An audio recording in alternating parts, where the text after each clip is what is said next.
오늘은 예레미야 강의 두 번째 시간으로요. 뽑고 파괴하고 파멸하며 넘어뜨리게 하는 예레미야의 말씀 사역이라는 제목으로 같이 은혜를 받도록 하겠습니다. 지난주에 예레미야의 역사적 배경에 대해서 잠시 살펴봤잖아요. 예레미야는 1절부터 3절까지가 역사적 배경, 다시 말해서 예레미야가 말씀 사역을 할 때 당대의 이스라엘 남유다의 왕들 요시야, 여호야김, 시스기야 등으로 시스기야가 아니라 시드기야로 설명된 이스라엘의 마지막 왕조 요시야 왕 13년에 말씀을 받아서 시스기야가 잡혀가기까지 기원전 586년에 남유다가 멸망하였으니까 585년 그 어간에 예레미야가 몇 살에 부름받았죠? 본문에 나오나? 20살에 보통 부름받았다고 여겨요. 그리고 시드기야까지 하니까 대략 한 40년 정도 사역을 한 거예요.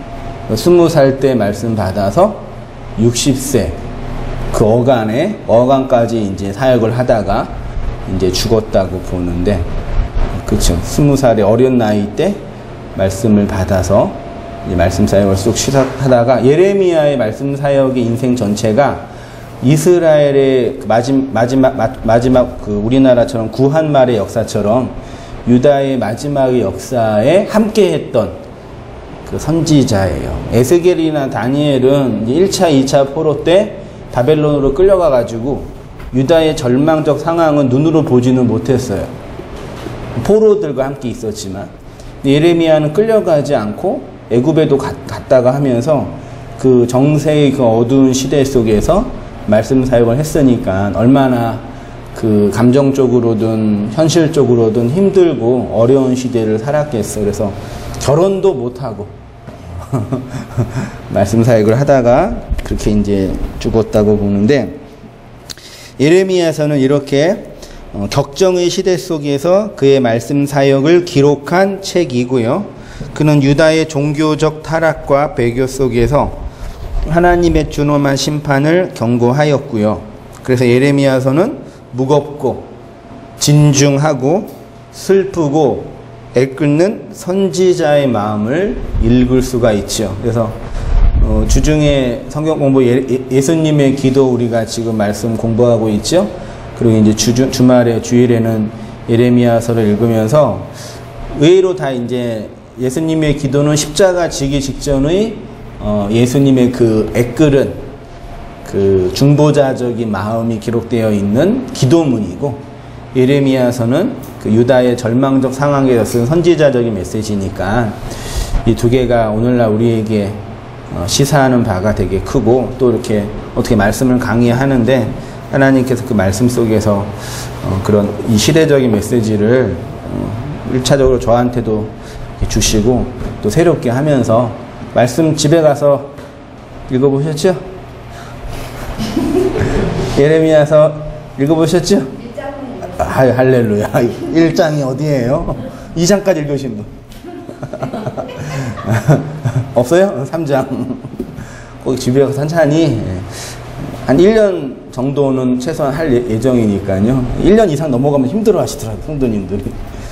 우리가 꾸준히 이렇게 반복해서 이렇게 읽으면서 그 선지자의 마음들, 우리 그 함께 말씀 나누는 우리 그 권사님은 예레미야 읽고 예수님의 기도 읽으면서 그 하나님의 마음이 잘 이렇게 다가와서 매일매일 눈물 속에서 산다고 고백을 하셨는데, 그런 은혜가 나타나는 계기가 되었으면 좋겠다. 그래서 1장부터 52장까지의 예레미야의 메시지는 회개의 촉구와 유다의 사악함에 대한 경고, 심판이고요. 이러한 메시지는 당연히 대중들에게 인기가 있었겠어요? 없었겠어요? 없었겠죠. 대중들에게 미움과 핍박을 받는 이유가 되었고요. 예레미야의 말씀 사역의 고난 중에 하나는 그의 메시지를 잘 듣지 않는 대중들, 아무리 얘기해도 변하지 않는 유대 민족들을 보면서 왜 이렇게 말씀을 안 들을까, 그런 것도 마음이 많이 아팠지만, 또 한 가지 예레미야를 힘들게 했던 이유 중에 하나는 뭐냐면 거짓 선지자들의 사역. 거짓 선지자들은 하나님의 말씀을 왜곡하여서 유다의 정치적, 종교적 폐역을 부추겼었지요. 그들은 단지 모세 오경을 자신들의 구미에 맞게 자기 멋대로 해석하여서 예언한 것뿐만 아니라 정치 권력 집단과 영합하여 강력한 종교 권력을 가지고 무지한 대중들을 세뇌하고 장악했죠. 대한민국이 세계 어느 나라와 비교해서 발전했죠. 어른들 얘기를 들어보면 1950년대에는 전 세계에서 제일 못 사는 나라였다면서요. 그때 전쟁도 겪으면서 한국 전쟁 때 우리나라 왔던 동맹국 중에 필리핀이나 심지어 에티오피아나 이런 나라는 그때 우리나라보다 더 잘 살았다면서요. 근데 이제 그렇게 50년 이후에 산업화를 잘 이루어서 먹고 살만해졌고, 산업화만 잘 이루어져도 좀 충분하지 않는데 또 뭘 잘 이루었어요? 소위 말해 민주화를 잘 이루었다고 하죠. 세계 어느 나라의 산업화와 민주화를 동시에 이룬 나라는 대한민국뿐이 없어. 진짜 대단한. 우리는 청년들은 헬 조선에 산다고 맨날 징징대기도 하지만 어쨌든 대단한 건데, 근데 이제 민주주의가 발전을 하려면 가장 전제돼야 할 게 뭔지 알아요? 민주주의가 발전을 하려면 옛날에 공산주의나 지금 북한에 있는 우리 동포의 공산주의나 혹은 우리나라 독재 시대 때 정치가들이 사람들을 어떻게 다스렸어요? 세뇌시키고, 또는 폭력으로, 그리고 또 위협으로 다스렸잖아요. 민주주의가 건전하게 발전을 하려면 민주주의를 실행하는 백성들 하나하나가 소위 말해 깨어 있어야 돼요. 깨어 있는 시민이 있을 때 민주주의가 발전한다. 아시겠죠? 그러니까 이 백성들이, 국민들이 민주주의가 뭐고 정치 권력이 뭔지를 바르게 알아야 이제 뭐라 그럴까요? 통치자들의 압제와 독재로부터 벗어날 수가 있다. 맞나요? 그러니까 세계 모든 나라의 독재가 이루어지는 곳의 국민 수준을 보세요. 어때요? 맹해요. 네? 진짜라니까. 많이 배우고 안 배우고의 문제가 아니라요. 이해되시죠? 근데 이거를 제가 왜 말씀드리냐면, 기독교 복음이 교회가 건강하게 성장하려면 필요한 게 뭐예요? 능력 있는 목사의 강력한 말씀, 성령의 능력을 드러내 보이는 목회자의 강력한 복음 증거만 필요한 게 아니라 성도 한 사람 한 사람이 복음과 하나님의 나라에 대해서 깨어있는 시민의식은 아니더라도 그런 복음적 이해가 있어야 돼요. 그래야지 교회가 건강하게 발전할 수 있거든요. 근데 이 점에 있어서 참 어려운 점이 있는 게, 성도들을 가르치고 훈계하고 지도해야 할 사람이 누구예요? 사람이 누구예요? 목사죠. 목사의 가장 중요한 직무 중에 하나가 가르치는 일이잖아요. 목사가 성도들을 잘 가르쳐요? 안 가르쳐요? 왜 안 가르칠까요? 몰라서? 생각해 보셨어요? 네? 모르기도 하고. 네. 그래서 신학교에서 많이 배워요. 모르기도 하고. 또 잘 가르치면 어떻게 될까요? 나중에 성도들이 자기가 잘났다고 목사 쫓아낼 것 같아가지고 쫀 거예요. 이해되시나요? 그 심리를, 여러분이 목회자적 심리가 아니라서 좀 그럴 수 있는데, 목사의 심리 속에 그게 있어요. 성도들의 심리가 뭐가 있는지 알아요? 목사가 잘못한 게 있어요. 도덕적으로, 윤리적으로. 성도들이 어떻게 하세요? 어떻게 해요, 일반적으로? 기도를 하잖아요. 하나님, 우리 목사님 회개하게 해주세요. 목사가 죄를 범할 때는 기도하라고 하잖아요. 목사는 하나님 직접 친다고. 건들죠. 그러니까 괜히 목사의 잘못에 대해서 부스러기를 일으거나 비판을 하면은 마음이 어떠실까요? 좀 쫄지요. 괜히 주의 종 잘못 건드렸다가 내가 괜히 이렇게 사업도 좀 힘든데.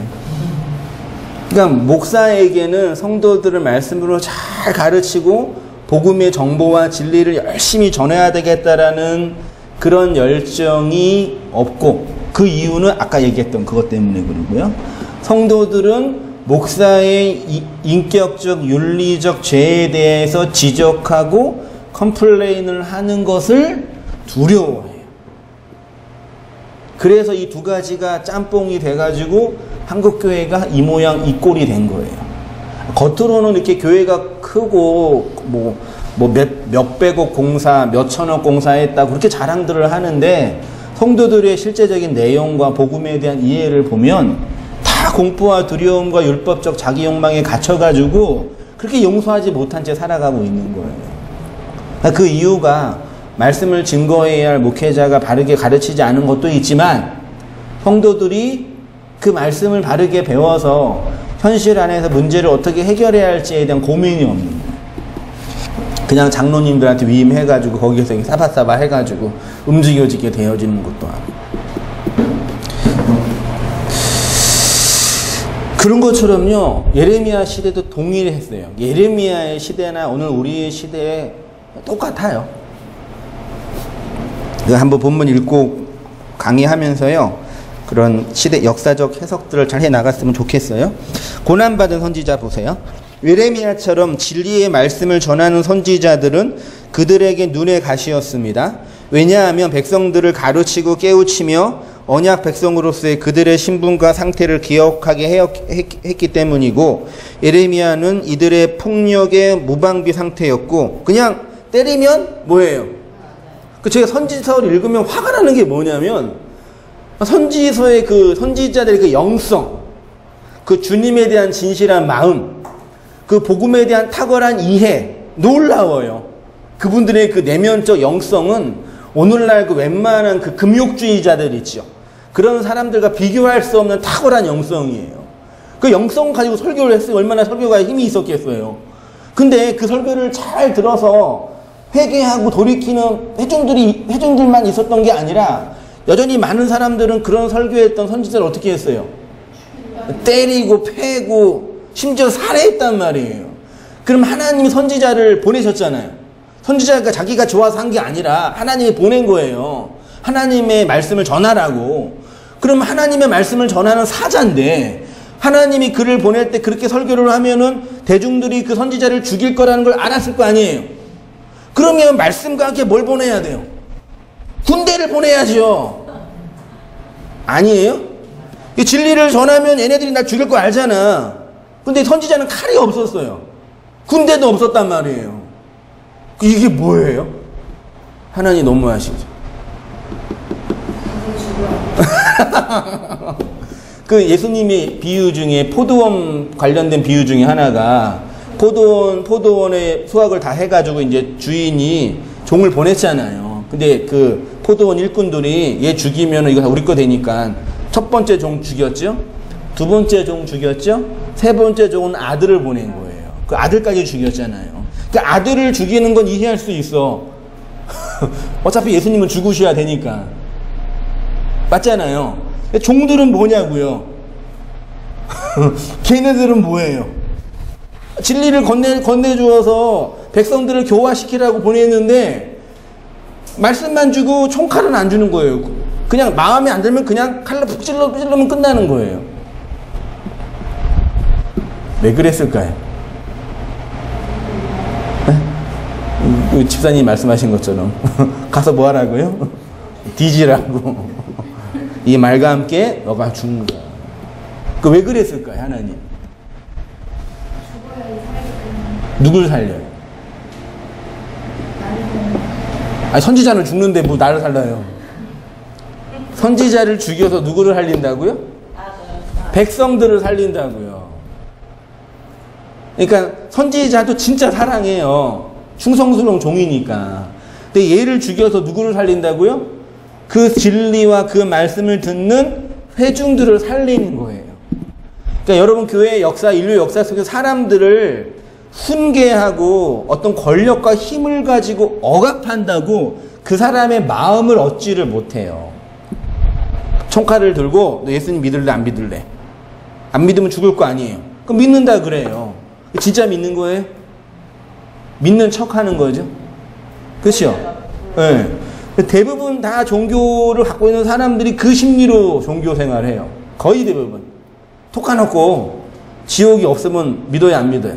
안 믿어요. 근데 그런 얘기 많이 들었다니까요. 목사님 설교처럼 천국과 지옥이 그런 거라면 내가 굳이 뭐 이렇게 힘들게 교회 생활 한 적도 없으면서 얼마나 뭐 헌신했다고 굳이 이렇게 힘들게 다녀야 되겠냐고. 그런 사람 많이 봤다니까요. 옛날에는 그러니까 왜 교회 다닌 거예요? 쫄아가지고 지옥 가는 게 무서워서, 혹은 열심히 예배드리고 교회 생활하고 봉사하면 하나님이 좀 봐주실 것 같아가지고 그것 때문에 다녔는데 말씀을 들어보니까 그게 아니라며. 그럼 내가 왜 다녀? 그 진짜 그렇게 해가지고 다 이렇게 솎아놓고 다 털털 털면은 몇 명 남을까요? 하나도 안 남아요. 어느 정도 남을까요? 탁탁탁 털면 이렇게 누구 남을까요? 목사들이 열심히 신학교 들어가서 목회 준비하고 지금 힘들고 어렵지만 지금은 사례비 얼마 받지도 못하지만 내가 열심히 하고 교회 복음을 전하는 이유가 뭐예요? 모르시죠? 목사가 아니니까. 에이, 그지. 참고 인내하면 좋은 날 올 것 같으니까. 그거 가지고 참는 거예요, 지금. 산모들은 우울증 걸려서 쓰러지고. 그거 가지고 참는 거예요. 근데 그렇게 참고 있는 목회자, 그 목회 후보생들한테 그런 거 없어. 그럼 뭐라 그래요? 내가 이걸 왜 해? 그러는 거예요. 목사가 열심히 목회하는 그 심리랑 성도가 열심히 교회 다니는 그 심리는 똑같다니까요. 그러니까 그 시대의 목회자의 수준은 그 시대의 교회의 수준이에요. 그 시대의 그 교회의 수준은 그 리더의 수준이라니까요. 그러니까 둘이 합작해가지고 하나님을 대적하는 악의 무리가 되는 거예요. 예레미야서도 딱 그런 얘기예요. 특히 예레미야서는 언약에 대해서 불신하는 백성들과 그로 말미암는 하나님의 심판으로서의 전쟁, 예루살렘의 함락, 유다의 멸망이 기록되어 있는 책입니다. 그러나 이 모든 역사의 사건은 하나님의 계획과 장엄한 주권 아래에 있는 것임을 열방을 향한 선포로 증명합니다. 예레미야서의 내용은 1장부터 52장까지잖아요. 1장 전체는 예레미야의 소명이에요. 오늘은 10절까지 했지만 10절 이후에는 두 가지 환상을 봐요. 살구나무 환상이랑 끓는 가마 환상 두 가지가 있으면서 소명 기사를 설명하는 거고요. 2장부터 4장까지는 이제 회개에 대해 촉구, 특별히 이스라엘에 무슨 죄를 지적하냐면 혼인 생활에 충실하지 않는 죄, 그 간음의 죄를 계속 얘기해요. 그렇게 말씀을 전하면 대중들이 예레미야를 싫어하겠죠. 그래서 11장부터 20장까지는 예레미야의 설교에 대해서 이제 그 대적하는, 네가 뭔데 그렇게 얘기하냐고 나오고, 21장에서 23장까지는 예레미야가 이제 그 고난을 당해서 막 착고에 갇히고 막 그 어려움을 당하고, 특히 23장부터는 거짓 선지자들에 대한 얘기가 많이 나와요. 거짓 선지자들이 뭘로 사역했는지. 그 다음에 이 30장부터는 말씀의 선포, 그 다음에 34장부터는 그 언약에 대해서 신앙하지 않는 유다의 죄. 그래서 이제 결국 예루살렘이 함락이 되고, 예레미야는 포로로 끌려가지 않고 애굽으로 망명, 그것도 원해서 가기보다는 끌려가는 거죠. 도망간 거예요. 그리고 마지막 이제 46장부터 52장까지는 애굽이나 블레셋이나 에돔 같은 이방 나라에 대한 예언까지 하면서 예레미야서가 이제 끝나게 되는 겁니다. 찬찬히 말씀 하나하나 읽고 성도님들도 물론 이제 제설교 중심으로 열심히 반복하고 읽고 묵상도 하시고 또 본문도 읽으면서 이 복음의 틀 안에서의 진리적 이해를 가지고 같이 가셨으면 좋겠어요. 1장에는 예레미야의 소명이 기록되어 있고 선지서를 보면 모두 공통적으로 기록되어 있는 것이 하나님의 말씀, 그들이 받은 묵시의 내용입니다. 선지자들의 모든 메시지의 원론은 뭐라고요? 모세 오경에 대한 역사적, 경험적, 적용적 해석이라고 할 수가 있겠습니다. 이러한 경험에 대해 해석적 메시지가 각 시대의 개별적인 상황에 맞게 전달된 것이고 선지자들에게는 이러한 외적인 부르심과 내적인 동기에 대한 말씀의 경험이 반드시 동반되죠. 그런 표현이 하나님의 말씀이 선지자 누구누구에게 뭐했다? 임하였다. 임하다가 무슨 뜻인지 배웠죠? 하야 하나님의 말씀이 됐다예요. 그러니까 하나님의 말씀이 임하는 소명사건. 모든 선지익이 다 있어요. 없는 선지자가 한 사람도 없어요. 선지서 맨 처음에 여호와의 말씀이 누구누구에게 임하였더라. 특히 이제 뭐 이사야 같은 경우는 그 성전 안에서 그 스랍들의 영적인 경험까지 하죠. 에스겔은 그발강가에서 하나님의 비전과 묵시와 환상을 보지요. 그런 선지자의 소명 사건이에요. 그러니까 말씀이 떨어진 사건은 뭐냐면 그냥 개인적으로 내가 말씀을 받고 은혜를 받았다 정도가 아니라 그거는 개인적인 사건인데 이제 그의 존재가 공적인 일이 되는 거예요. 공동체적인 일이 되는 거예요. 그리고 그 공동체적인 일에 대한 그 증인, 증명하는 거예요. 그러니까 나중에 보겠지만 참된 선지자와 거짓 선지자를 구분하는 기준 중에 하나가 뭐냐면 거짓 선지자는 하나님의 말씀이 임하는 소명 사건이 없어요. 참된 선지자에만 그 소명 사건이 있어요. 그러니까 하나님이 그에게 말씀을 주신 자들만 그 말씀을 한다는 얘기죠.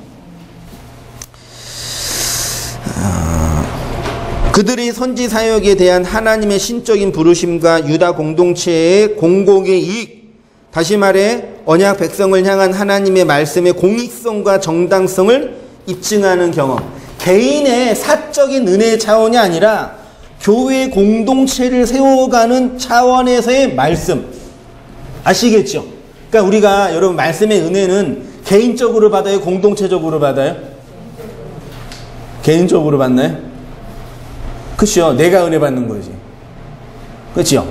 근데 공동체와 분리될 수가 없단 말이에요. 나 개인과 교회 공동체는 분리될 수가 없단 말이에요. 요것들을 이제 강조하다 보면 지교회주의가 돼요. 우리 교회만, 여기에서만. 근데 온땅 교회는 지교회주의를 주장하지 않아요. 모든 사람이 다 하나님의 백성이고 여기에만 진리만 있는 거 아니라 저기에도 진리고 있고 또 성도 자신이 교회이니까 어떤 의미에서는 굳이 교회 다닐 필요 없죠. 뭐 힘들게 교회가 뭐 굳이 교회를 힘들게 와요? 이미 진리가 됐다면서요. 아닌가요? 네? 진리가 된 사람은 없어요. 없어요? 그러니까 개인이 은혜를 받을 때는 개인이 받는 건데 그 은혜 받은 내용은 개인적인 게 아니라고요. 이걸 잘 깨달으셔야 돼요. 내가 은혜를 받는 건데 내가 마음이 갈급하고 내가 진리가 목말라서 은혜를 받는 건데 그건 나 개인을 위해서만 위함이 아니란 말이래요. 공동체, 그게 공동체가 이 지역 교회일 수도 있고 가정일 수도 있고 지인들일 수도 있고 혹은 내가 모르는 어떤 사람일 수도 있고요. 맞지요? 요거 꼭 기억하셔야 되니까요. 개인이 은혜 받는 게 진짜 중요한데 이 개인의 은혜는 개인 안에만 머무는 게 아니라니까요. 공공의 사역이에요.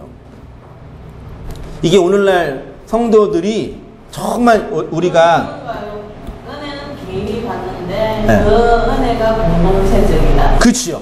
공동체적인 유익으로 흘러가게 돼요. 그렇죠. 자기가 은혜를 받으면 하나님의 말씀이 임하면은 네. 가만히 못 있다. 그치요. 그걸 기억하셔야 됩니다.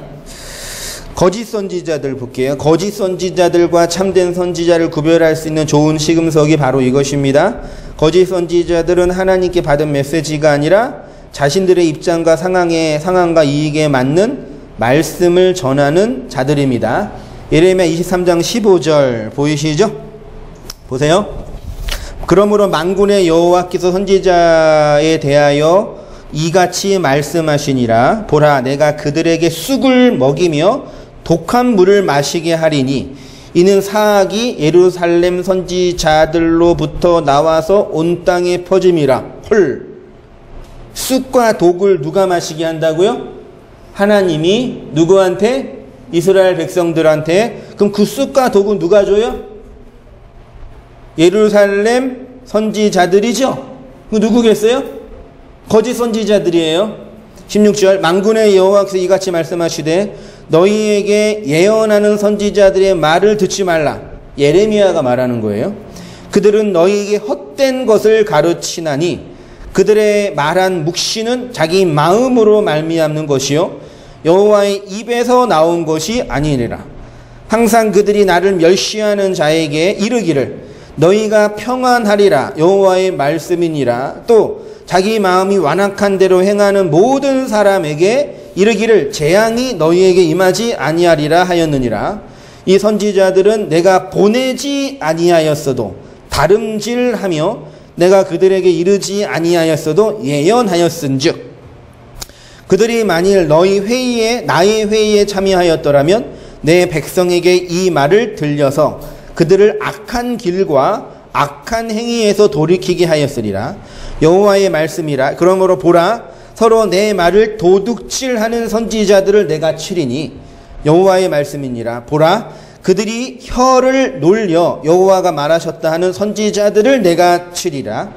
여호와의 말씀이니라. 보라, 거짓 꿈을 예언하여 이르며 거짓과 헛된 자만으로 내 백성을 미혹하게 하는 자를 내가 치리라. 내가 그들을 보내지 아니하였으며 명령하지 아니하였나니 그들은 이 백성에게 아무 유익이 없느니라. 여호와의 말씀이에요. 제가 몇 가지만 뽑은 거예요. 나중에 기회 되시면 23장 전체를 한번 천천히 보세요. 이런 측면에서 선지자들의 소명 사건은 그의 메시지의 핵심과 사역의 방향을 결정하는 거죠. 되게 선지자의 영적 소명이 그래서 중요해요.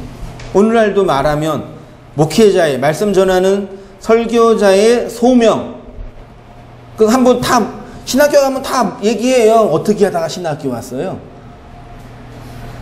다 뭐라 그래요? 하나님께서 이 길로 나를 보내셨다고요. 다 그래요. 그게 사실일 거예요. 아, 좀 열심히 해봐서 좀 나중에 교회 크게 해가지고 좀 돈 좀 벌려고요. 그러는 신학생 한 번도 못 봤어요. 이게 좀 괜찮은 사업이라 여기 좀 들어가서 좀 이렇게 크게 다 한번 해볼까 하려고요. 나중에는 크게 한 다음에 자식한테 또 물려주고. 그렇게 말하는 그 신학생은, 물론 공부를 안 하는 신학생은 많이 봤어도,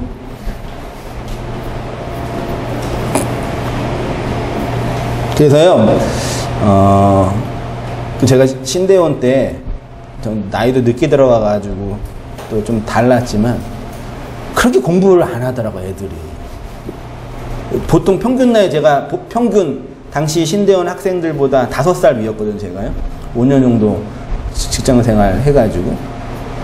근데 그렇게 다 이렇게, 뭐라 그럴까요? 촐랑촐랑이 아니라, 뺀질뺀질하게, 공부 안 하고. 공부를 안 하면 기도라도 많이 하든지. 목사님 아들이겠죠? 제 아들이요?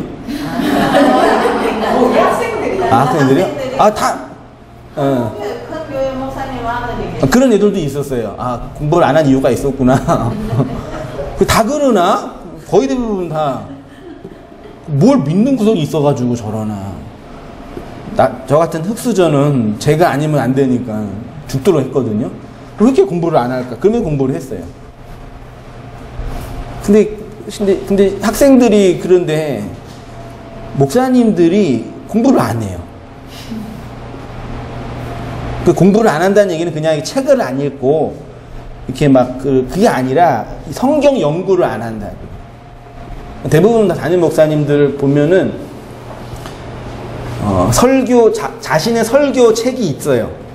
좀 능력 있는 분은 5년 단위로 바꾸는 거고 5년 정도면 괜찮아요. 그래도 네, 5년 정도면 근데 어떤 분은 1년 단위가 있다니까요.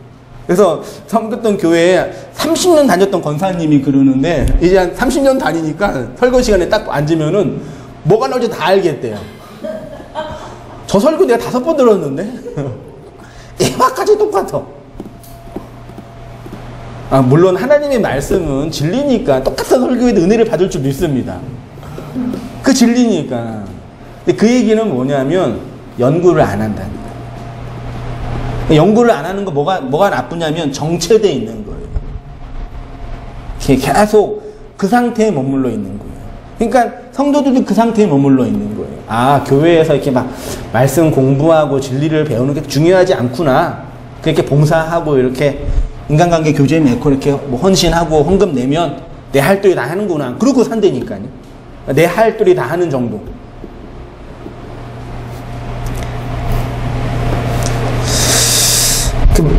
오늘날로 말하면요. 연구는 안 하고 공부는 안 하고 뭘 많이 하시냐면 세미나를 많이 쫓아다니세요. 여러분 세미나도요. 그러니까 모든 자본주의 사회는요. 그 시대마다 다 트렌드가 있어요. 그래서 30년 전에 여자들 옷을 보면 지금 보면 어때요? 쪽팔리잖아요. 30년 전에 그 머리 모양. 근데 그게 다 트렌드가 있다니까. 그 시대에 맞는 그 디자인 그런 트렌드. 근데 목회 행정도 그런 트렌드가 있어요. 옛날에는 뭐 기도, 그 다음에 제자훈련, 그 다음에 뭐 요즘엔 전도, 뭐 해피데이, 터치, 알파, 코스 요리예요, 교회가. 알파 코스, 12제자 훈련. 그 세미나 막 쫓아다니면서 이제, 그러니까 목사님이 어떤 세미나에 갔느냐에 따라서 교회 분위기가 달라지는 거예요. 그 장로들이 목사님 세미나 간다는 걱정을 하세요. 어디 가가지고 오만 거 배웠다가 적용하면 우리가 이제 마루타가 되니까. 그러니까 세미나 가는 게 나쁜 게 아니라요. 목사가 세미나 갈 수밖에 없는 내적인 공허함, 그게 문제라고요. 이게 사업을 해야 되는데 자본금이 없잖아요.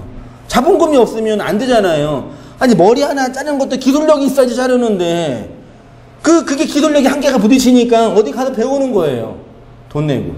그리고 목회자들 중에 또 그게 또 사업이 된다고 또 이렇게 해가지고 그런 거 잘 만들어 놓고 또 사업하고 한번 온 단계도 해볼 거예요. 진리 패러다임에 목회 사역 해가지고 세미나 딱 해가지고 막 목사 모이면 한 몇 명 모일까요? 이런 시대적 상황들을 보면 절망적이라니까요. 목회자가 서재에 들어가서 며칠 동안 거기 안에서 그 고통받으면서 말씀을 연구하고 그런 목회자가 없다니까요. 그래서 성도님들이 정말 목사한테 바랄 게 뭐냐면요. 신방 많이 해주고 우리의 어려운 상황 많이 들어주고 그거 필요할 수 있겠죠. 그런 거보다 많이 집어넣어야 돼요. 어디다 집어넣어야 돼요? 서재에다 집어넣어야 돼요. 좀 거기 좀 들어갔다 나오시라고. 여기서 좀 들어갔다 나오시라고. 성도들이 우리는 이 생업 때문에 공부할 시간이 없으니까 좀 당신이라도 좀 들어갔다가 좀 거기서 좀 배우고 공부하고 나오시라고. 아니 무슨 영성 있는 목사가 기도하면 뭐 말씀이 떨어져요? 네? 내가 막 몇 시간 기도하면은 뭐 진리가 막 일어나요? 그러는 게 어디 있어요? 그 교회 역사 속에서 영적인 선배들이 기록한 그 문서들을 보면서 내가 해석하고 내가 깨달은 내용들 내용으로 전하는 게 설교라니까요. 그러니까 해 아래 새 것이 하나도 없어요. 다 선배들이 했던 얘기들을 제가 혹은 목사가 자기의 인격과 지적인 수준 안에서 해석해서 전하는 거예요.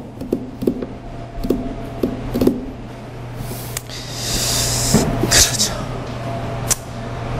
죄송해요. 이렇게 승질만 부린 것 같아가지고. 이해는 하시죠? 제가 많이 사랑해요, 성도님들.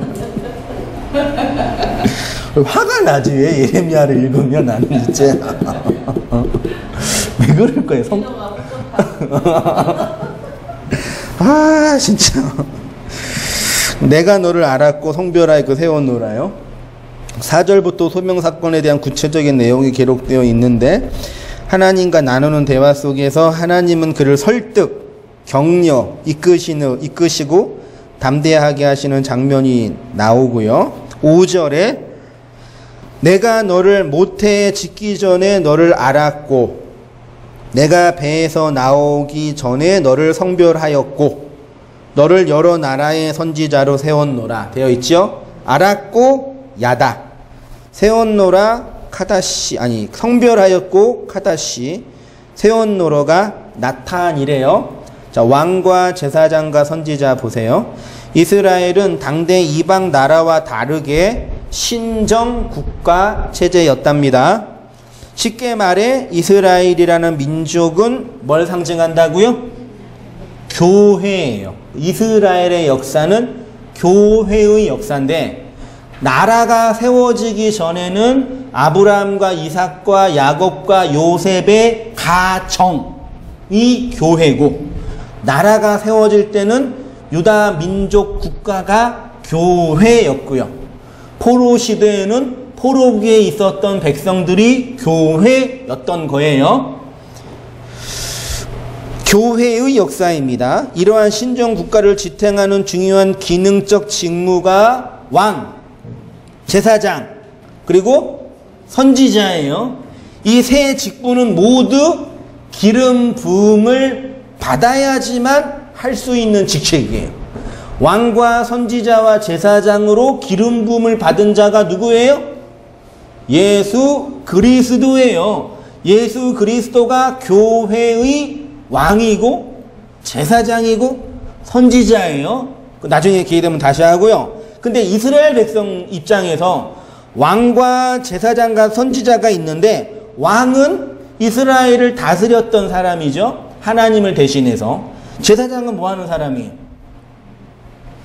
제사를 집례하는 사람이죠. 그렇죠? 제사를 집례하기 때문에, 제사를 왜 집례해요? 백성들, 사람들의 죄와 악을 제사 제도를 통해서 속죄하는 작업을 하죠.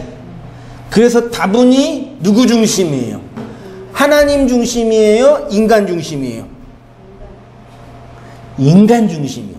인간의 죄와 악의 이해를 가지고 중보자적인 마인드를 가지고 사역하는 거예요. 제사 중심이니까 성전이 없으면 제사를 못 드리죠. 그래서 제사장 신학의 핵심은 성전 신학이에요. 제사 신학이란 말이에요. 이스라엘 백성이 성전을 잃어버렸잖아요. 성전이 무너졌잖아요. 제사를 못 드리는 거예요. 제사를 못 드리면은 누구의 일이 없어져요? 제사장의 일이 없어지죠. 제사장의 수입원은 어디에서 와요? 제사에서 온단 말이에요. 레위인들은 땅을 안 줬어요. 하나님이 땅을 안 줬단 말이에요. 제사 제도를 통해서 너희가 생업을 유지할 수 있다, 이거예요. 근데 성전이 무너지니까 생업이 불편해. 그래서 교회가 무너지고 성전이 무너져서 가장 큰 타격을 받은 사람이 누구예요? 레위인들이에요. 그래서 하나님이 구약 백성들한테 너희들을, 레위인들을 잘 보살피라고 한 거예요. 왜냐하면 다른 열한 족속은 다 땅이 있단 말이에요. 농경사회니까 땅을 길어서 먹고 살 수 있는데 레위인들만 땅이 없는 거예요. 그냥 오직 종교 제사 안에서만 생업이 가능한 거예요. 그래서 그들이 살려면 뭐가 잘 움직여줘야 돼요? 제사가 잘 운영돼야지만 그들이 먹고 살만한단 말이에요. 그 나중에 예수님 당대에 오면은 예수님이 성전 정화 2번 했잖아요. 뭐라 그랬어요? 그 회초리를 뭐야, 채찍을 들고 내 아버지의 집으로 뭐 하는 집? 장사하는 집을 만들지 말라. 왜 장사했냐면 이스라엘 백성이 제사를 드리려면 양이나 소를 들고 와야 되잖아요. 근데 저기 아래에서 올리면 몇백 킬로란 말이야. 그거 들고 올 때 양이 어떻게 돼요? 죽어요. 혹은 양이 병들든지 제사를 제대로 못 드리는 거예요. 어떻게 해요?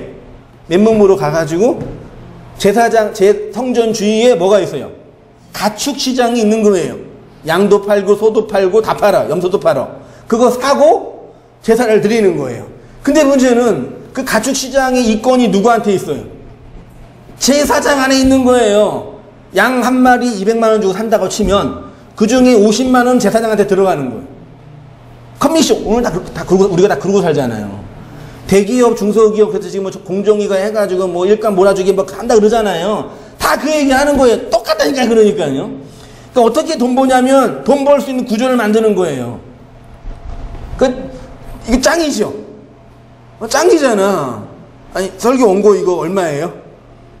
4장째 설교 원고 이거 원가가 어느 정도 될까요? 종이 4장 하나에 20원, 80원. 잉크값 한 100원. 120원? 이 순수 재료비만. 그 제가 공부한 거, 신학교 다닌 거 한 5천만 원 들었나? 네. 그것까지 감사해가지고 갖다 붙이면 한 설교 한 편에 한 얼마 팔면 괜찮을까요? 네? 얼마 좀 팔면 괜찮을까요? 다 물건 팔 때 다 그렇게 하잖아요. 물건 팔 때요. 그러고 하는 거예요. 한 편에 이거 하나에 한 10,000원? 50,000원? 너무 싸나? 비싸나? 너무 싸요? 우리 내 인생 전체가 드려지는 건데 하나에 한 100만 원 주고 팔까요? 네? 그러고 판단 말이에요. 그거 잘 파는 데가 어디예요? 이단이잖아요. 능력 있는 생수 하나 이거 물 뿌리면 이거 건강해져요. 이거 주님께서 주신 물이라고. 그러고 팔잖아요. 똑같다니까요. 그리고 자기들의 이권을 만들어 놓고 제사가 집네. 그런 곳 안에 하나님의 그 말씀과 진짜 그 내면과 영혼을 깨우치고 새롭게 하는 그 진리가 있었겠냐고요. 성도 머릿수 두당 얼마씩만 생각하는데. 그렇죠.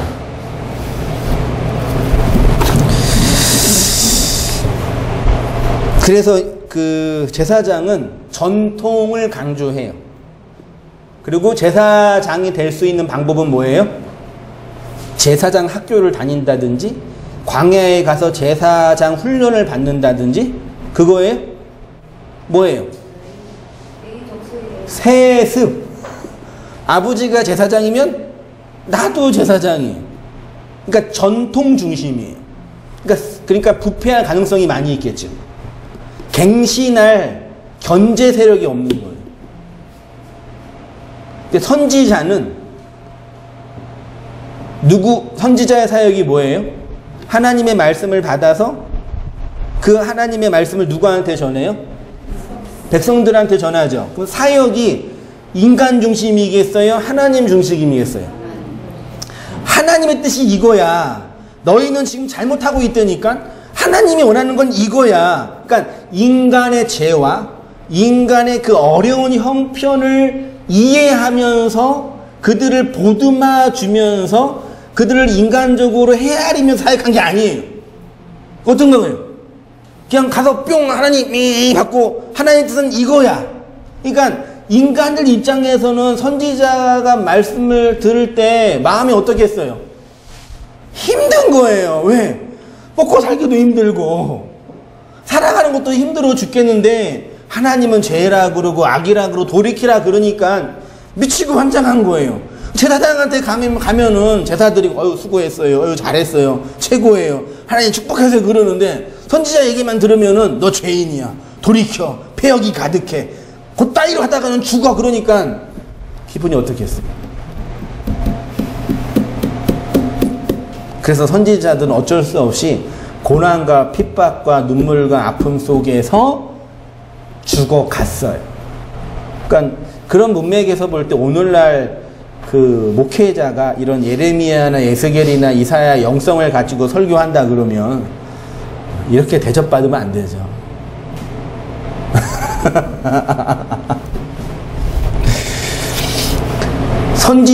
제사장이나 왕은 자기의 개인적인 능력의 문제가 아니라 세습으로 돼요. 전통으로 돼요. 선지자는 반드시 하나님을 만나는 영적 경험이 있어야 돼요. 세습으로 되는 게 아니에요. 참조 한번 보세요. 이런 신학 구도에서 현대의 대형 교회의 세습은 그들의 교회가 여전히 구약의 제사를 드리는 옛성전이라는 것을 증명하는 행동입니다. 어떤 건지 아시겠어요? 대형 교회가 하여튼 거의 모든 대형 교회는 세습을 해요. 물론 건강한 깨어있는 목회자들 중에 세습을 안 하는 분들도 계시지만 거의 대부분 다 해요. 왜 해요? 이 거룩한 주님의 일을 내 아들에게도 물려줘야 되겠다. 그런 마음으로 세습해요? 그러니까 몬땅교회 세습할까요? 우리 집사람이 반대할 것 같아. 근데 승복음교회나 그 명성교회는 세습하잖아요. 목사님 그때까지 우리가 살란다고 했습니다. 세습을 하는 이유가 뭔지 아시죠? 이문이 잘 남긴단 말이에요. 이문을 만드는 구조가 되어 대기업 세습 왜 하는지 아시겠어요?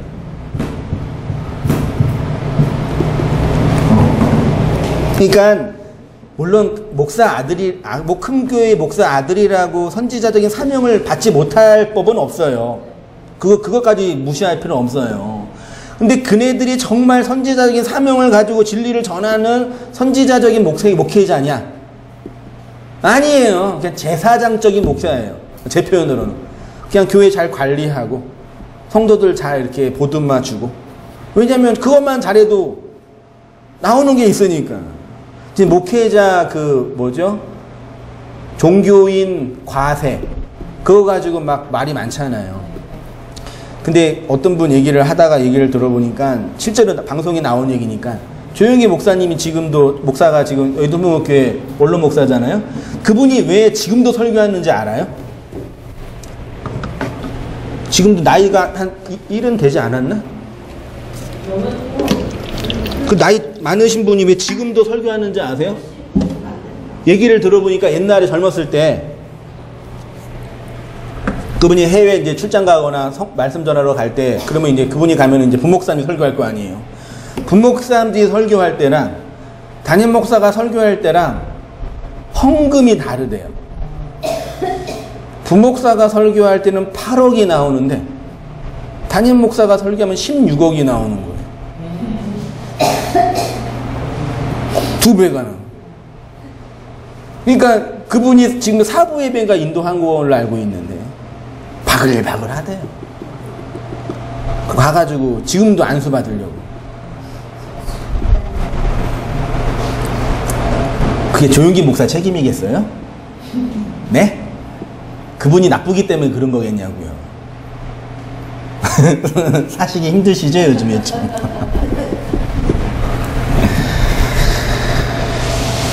근데 그런 건 제가 아무리 비판을 하고 뭐라고 이렇게 지랄지랄 해도 그냥 그렇게 그냥 저는 그냥 여기서 그냥 제가 그냥 성격이 들어가서 그러는 거예요. 새롭게 하라는 것도 아니라 좀 부탁을 드리면 속지 좀 마시고 좀 우리가 경험하는 인세상의 고통과 악을 좀 그대로 받아들이시라고요.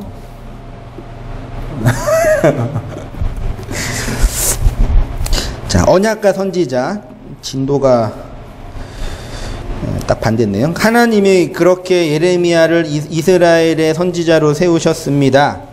여기 세우더가 나탄이라는 동사인데 언약을 세우기 위해 돌이나 기둥을 세우다, 놓다, 두다 이 뜻입니다. 이렇게 이스라엘에게 있어서 선지자는 하나님과 언약을 맺는 민족이라는 것을 기억하게 하는 직책입니다. 그래서 구약의 모든 선지자는 새 언약에 대한 신학적 전망을 가지고 말씀 사역을 했습니다. 예레미야 31장과 에스겔 36장이 새 언약에 관한 말인데 핵심은 뭐냐면 옛 언약은 뭐예요? 구약.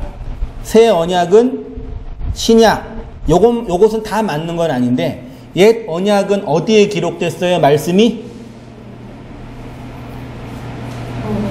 돌판에. 새 언약은 마음에. 돌판에 기록됐다는 얘기는 내 밖에 기록된 말. 내 밖에 기록되니까 율법적 규범으로 다가오네요. 그래서 그걸 지키지 못하는 거예요. 그래서 죄인이 되는 거예요. 새 언약은 그 말이 내 안에 들어오는 거예요. 내가 그 말을 담은 자가 되는 거예요. 그러니까 구약의 백성, 아담과 하와가 선악과를 먹을 수밖에 없었고 이스라엘 백성이 포로가 될 수밖에 없었던 이유는 옛 언약이기 때문에 그래요. 그렇게 되는 거예요. 그렇게 옛 언약을 통해서 새 언약, 말씀이 마음과 신비에 새겨지는 영으로 들어오는 그리스도의 그 사역을 예언하고 선포하는 게 선지자의 사역이에요. 굳이 뭐 그림을 그리자면 옛 언약이 있고 새 언약이 있죠. 옛 언약이 새 언약으로 넘어가는 거예요. 이걸 누가 한다고요? 선지자. 이렇게 죄와 악에 빠져서 폐역과 포로와 에덴 동산에서 쫓겨나는 이유가 옛 언약에 있다라는 얘기예요. 여기에서 나온 이유가 새 언약으로 이걸 통해서 하나님의 그 마음을 받은 자로 살아가도록 하기 위해서 하나님이 이렇게 가르치신 거예요. 그거를 말로 선포한 사람이 선지자란 말이에요. 근데 거짓 선지자들은 뭐 하는 거예요?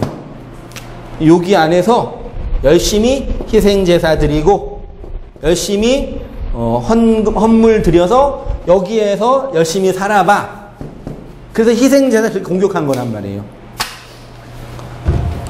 어떤 차이인지 아시겠죠? 구약과 신약이. 그러니까 이거는 당연히 이룰 수밖에 없어요. 그런 교회는 당연히 있을 수밖에 없단 말이에요. 근데 희생제사에만 머물러 있는 거예요. 예수님의 희생제사로만 살 수 있다고만 하는 거예요. 성령을 통해서 영으로 들어온 그 진리의 그 말이 없는 거예요.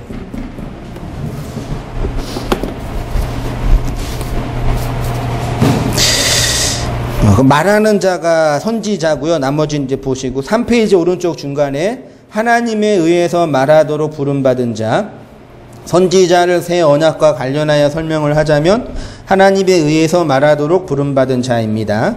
결국 선지자는 하나님의 말을 하는 자이고, 그러면 그 말의 내용은 뭐냐? 구약에는 하나님의 말씀이 어디에 기록되어 있냐면 모세오경에 하나님의 말씀이 율법적 조항으로 기록되어 있었고, 그런 거로 선지자들이 해야 할 하나님의 말은 이방 선지자들이나 무당들의 종교적 입신이나 무아지경의 상태에서 미래의 일들을 말하는 것이 아니라 여호와의 종교에서 선지자의 사역의 핵심은 구약의 말씀, 다시 말해 모세오경이라는 형식으로 주어진 하나님의 말씀에 대한 새 언약적 재해석이에요. 모세오경의 핵심은 뭐예요? 율법이고 십계명이죠. 십계명에서 말하는 죄는 이거예요. 우상숭배, 간음, 살인, 도둑질, 거짓말. 요거예요. 그래서 선지자가 계속 공격했던 이스라엘 백성의 죄는 뭐예요? 우상숭배, 그리고 간음. 니네 간음했어. 그리고 니네 사람들 죽이고 있어. 니네 지금 도둑질하고 있단 말이야. 니네 지금 거짓말하고 있는 거야. 요게 율법에서 말하는 죄의 본질이에요. 근데 이거를 우리는 어떻게 생각해? 우상숭배, 다른 종교 생활을 하는 거, 그 살인, 사람 죽이는 거, 간음, 성적으로 타락한 거, 이렇게 칸트가 말하는 그 도덕 규범으로만 해석하는 거예요. 언약으로 해석하지 못하고. 그러니까 우상숭배 안 하고 있죠? 안 하고 있잖아요. 우리가 우상숭배 하고 있어요? 안 하고 있잖아요. 사람 죽여봤어요? 사람 못 죽여요. 웬만한 사람은요. 진짜예요. 사람은 누구 잘 못 죽인다니까요. 진짜 정신이 약간 이렇게 간 분들만 해요. 아니면 진짜 분노가 가득해가지고 사람 맨정신을 못 죽여요. 그쵸? 간음, 내 가정 내가 지켜야지. 맞잖아요. 누가 더 좋아서가 아니라 성적으로 타락하면 내가 더 불편하잖아요. 자존심 상하고. 아닌가요? 도둑질, 거짓말 안 해요. 우리 다 지켰네요. 맞잖아요. 이스라엘 백성이 그랬단 말이에요. 자꾸 선지자가 와가지고 니네 우상숭배하고 있어. 그러니까 무슨 우상숭배야? 우리 하나님 섬기고 있어. 니네 지금 희생제사 헛되이 드리고 있어. 무슨 말이야? 300만 원짜리 양 바쳤다니까?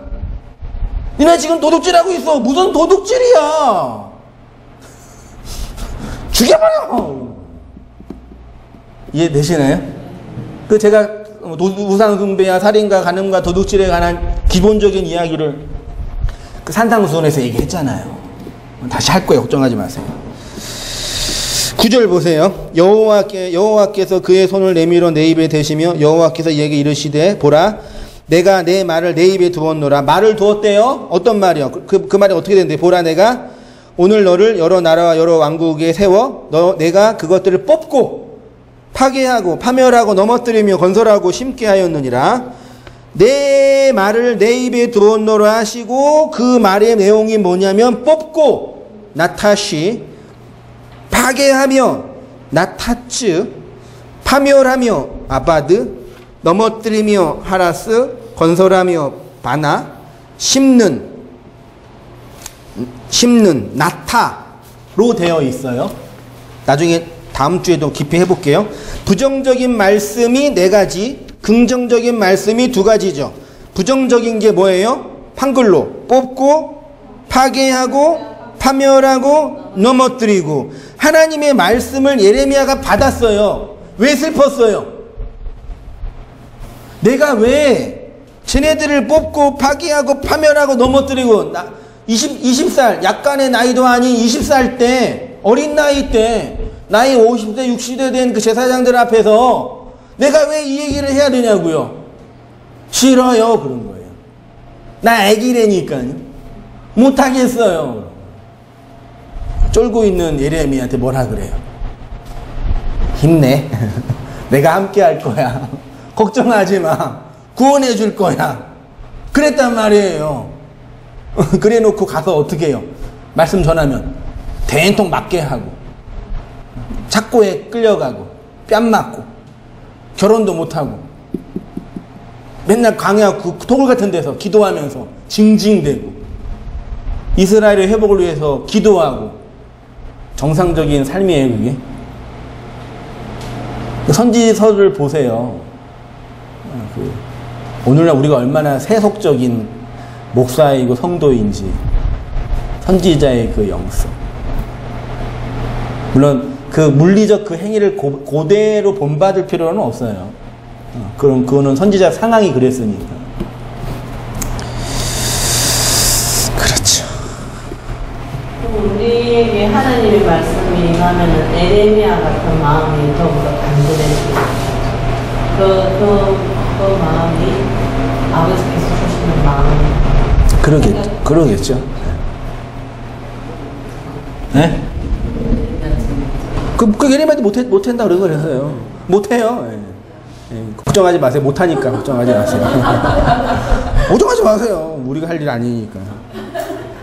할 말 하네요. 그런 인간이 어디 있어요. 이 정도 괜찮겠네요. 주님 걱정하지 마세요. 내가 잘할 테니까.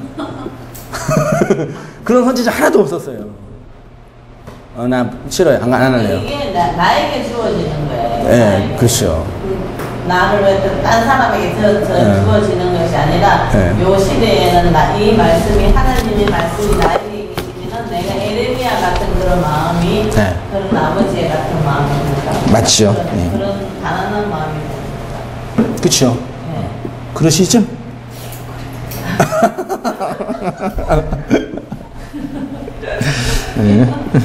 뭐 그러시든 안 그러시든 제 책임은 아니니까 알아서 하세요. 뭐.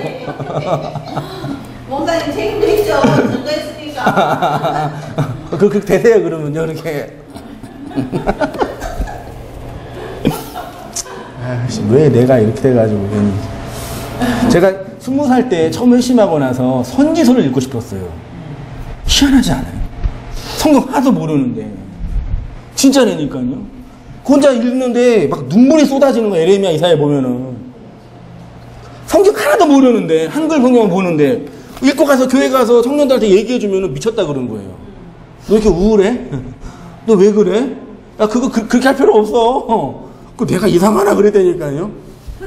혼자 도서관 들어 책 보고 혼자 성경 연구하면서 이게 맞는 것 같는데 교회 가면은 또 막 봉사하라고 그러고, 막 성가대하라고 그러고, 교사하라고. 열심히 했죠.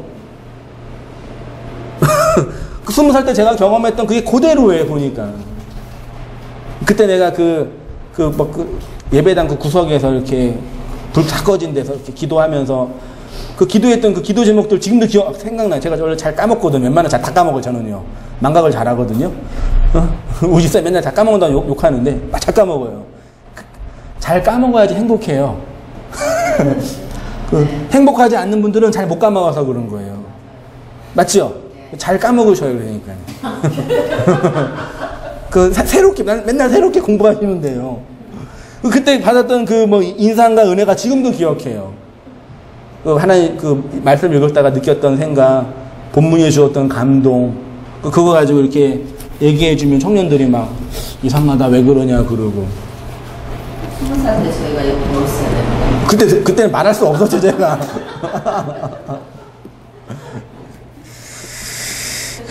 왜 그래, 마음이 아픈 게 나한테 전달해. 그러세요? 자, 빨리빨리 읽고 진도 끝낼게요. 결판해 주신 말씀이요. 그러면 한번 생각해 보세요. 이스라엘 백성이 무엇을 심고 어떤 것을 세웠습니까? 하나님이 첫 번째 주신 말씀을 옛 언약이라고 합니다. 옛 언약은 어디에 새겼냐면 돌판에 새겼습니다. 돌판이라 하면 내 안이 아닌 내 밖에 주셨다는 것이고, 그래서 사람들이 이 율법의 말씀을 눈으로 보고 귀로 들을 수 있는데 자신의 마음 안으로 받아들이지 못하는 것입니다. 왜냐하면 율법이기 때문입니다. 내 밖에 있는 나와 구분되는 말씀이라는 것입니다. 내 밖에 주어진 말씀을 율법이라고 합니다. 그래서 내 밖에 있는 말씀으로서의 율법은 우리를 뭐예요? 정죄, 참소, 죄에 대한 책임, 죄책감에 빠져 있어요. 사람들은요, 죄책감이 없으면 행동을 안 해요. 이 인간들이. 그래서 어떻게 해서든지 죄책감을 심어주는 거예요. 대부분 다 뭘로 움직이는지 아세요? 그놈의 죄책감으로 움직여둔다니까요. 좋은 건가?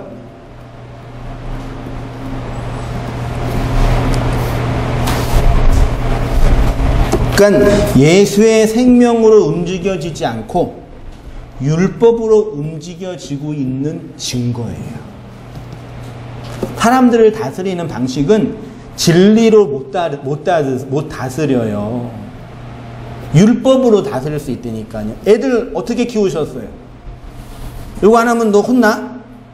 그죠? 열심히 하면 돈 줄게. 너 공부 안 하면은 저 사람처럼 돼. 이런 씨. 왜? 막 여기 힘들게 하는 분들 하면 애들 데리고 가서 봐, 네 공부하면 쟤처럼 돼. 그 말이 돼요? 네? 그러셨죠?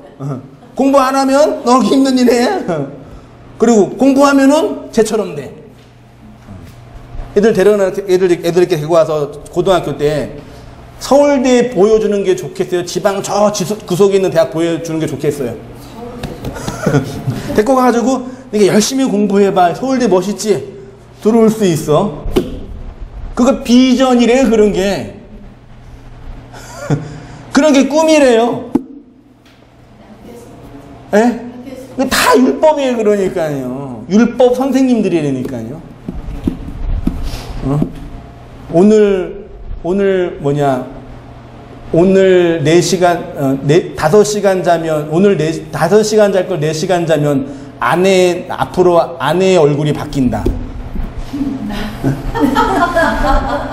그쵸? 그분이 그래요. 여자들한테는 오늘 5시간 잘 거 4시간 자면 남편의 직업이 바뀐다. 그러고 있으니 대한민국 교육이 이게 정상이에요, 이게? 애들이 정상으로 자라는 게 가능하겠냐고. 맨날 학교 가서 경쟁하고 싸우고 죽이고 내가 넌 반드시 이기겠다. 또 그런 애들이 공부를 잘해. 그쵸? 아우, 다 사랑하고 우리 다 좋아. 그러면 공부해요?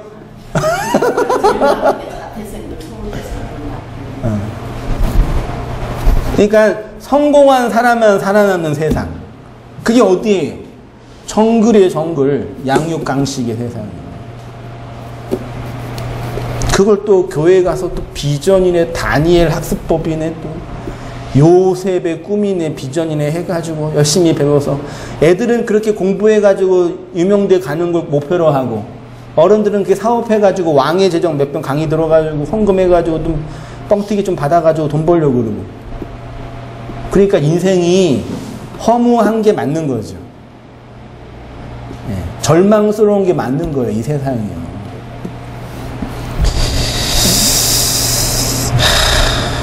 그래도 뭐 율법은 어느 정도 있어야 되지 않겠냐고 그렇게 말할 수 있는데요. 율법으로 주어진 그리스도의 그 진리로 사시라고요. 그게 나를 용서하는 거고, 세상을 용서하는 거고, 타인을 용서하고 받아들이는 거예요. 사랑하는 거예요. 제가 말씀드렸잖아요. 우리가 이 세상에서 경험하는 대부분의 우리의 사회적 지위나 지적인 수준은요, 이미 DNA 안에 어느 정도 경험돼 있다니까요. 그러니까 그 범위를 많이 극복하지 못해요. 그러니까 공부 못하는 애한테 해가지고 뭐 서울대 가라고 그럴 수 없. 서울대 정원이 2만 명인가? 그럴걸요? 2만 명 안 돼요. 1만 명인가? 얼마 안 돼요.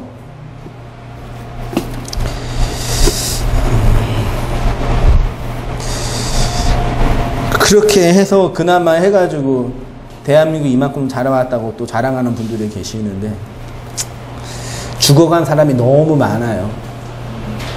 지금도 청소년들 자살률 세계 1위죠. 그렇게 남자들 돈 벌면 자동차 좋은 차 타고 싶어서 난리인데 전쟁에서 죽은 사람보다 교통사고에서 죽은 사람이 더 많아요. 그 얘기를 안 하죠. 그 자동차 회사에서. 총으로 죽는 사람보다.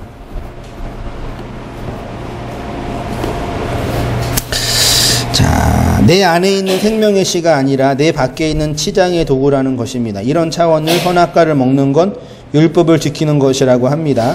그래서 인간은 하나님의 계획과 의지 안에 선악과를 먹을 수밖에 없고 이스라엘은 십계명을 어길 수밖에 없죠. 자, 4페이지 오른쪽 위에요. 선지자의 말씀 사역의 핵심이 무엇이냐면 내가 이렇게 하나님의 말씀을 내 밖에 있는 율법으로 받아서 하나님을 우상으로 만들고 내 욕망하는 신으로 정하여 그 하나님을 조정하고 조작하고 움직이게 함으로 내가 피조물이 아니라 신의 자리에 있다라는 거. 그랬잖아요, 우리가요. 그러고 있고 인정하게 하는 것이 선지자의 사역의 본질이지요. 그런데 그 일을 인간의 권위로는 불가능하지요. 누군가에게 하나님의 말씀을 듣게 하고 진리를 받아들이게 하는 것은 오직 누구의 권위로요? 하나님의 권위로만 하는 거예요. 하나님의 말씀으로, 말씀을 통해서, 말씀을 근거로 가능한 거죠. 그 권위를 선지자의 영적 경험 속에서 받는 거예요. 그러니까 거짓 선지자의 권위는 어디에 있어요? 인간에게 있어요. 조직에게 있고, 전통에게 있고, 권력에게 있어요. 그러니까 뽀대가 나죠. 선지자의 권위는 하나님에게 있어요. 제가 개척할 때 어떤 개척할 때 교회, 그러니까 총회의 기자, 기독교 신문 기자, 집사님, 바삭하죠. 교단 문제에 대해서. 목사의 들어온 걸 다 아니까. 근데 그분이 내가 개척할 때, 목사님 무슨 빽이 있으셔서 개척을 하시려고 그러시냐고. 제가 무슨 빽이 있어요? 하나님 빽이 있다 그러니까. 목사님, 제일 힘없는 빽이 하나님 빽이에요. 선지자가 그랬다니까요. 아무도 안 돌봐줬어요. 그러니까 그 말로 그 진리를 건네받은 그 사람의 마음에 하나님이 역사할 때만 권위가 주어지는 그 말씀. 그러니까 진리 안에서는 최고의 권위죠. 그치만 세상에서는 아무 권위가 없는 거예요. 하나님의 말씀으로, 말씀을 통해서, 말씀을 근거로 가능합니다. 그러면 누가 선지자의 말씀 사역을 받아들일 수 있냐? 하나님의 그 권위 안에 있는 사람. 그치요? 네. 말씀의 권위 안에 있는 성도들만 그 말씀을 받아요. 그래서 목회자는 죽으나 사나 그 하나님의 권위 아래서만 설교해야 돼요. 왜요? 아니면 인간의 권위가 작동되니까요. 교회에 왔는데 이 청년이 왜 왔는지를 몰라.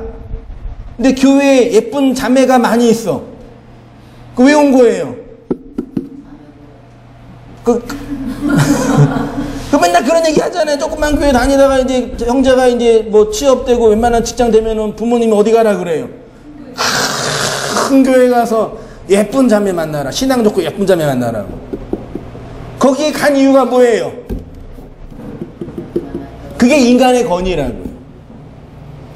물론 그렇게 있다가 진리가 떨어져서 예수를 믿을 수 있을지도 모르지만 거의 불가능해요. 그렇다고 뭐 이렇게 조그만 교회가 더 좋은 거다 그런 것도 아니에요. 아담과 하와가 선악과 먹어서 에덴 동산에서 뽑아졌습니다. 이스라엘이 율법을 어겨서 약속의 땅에서 쫓겨나 이방으로 상징되는 율법의 포로가 되었습니다. 예수 그리스도라는 참된 선지자의 말씀 사역을 통해서 우리가 깨닫게 된 것이 뭐냐?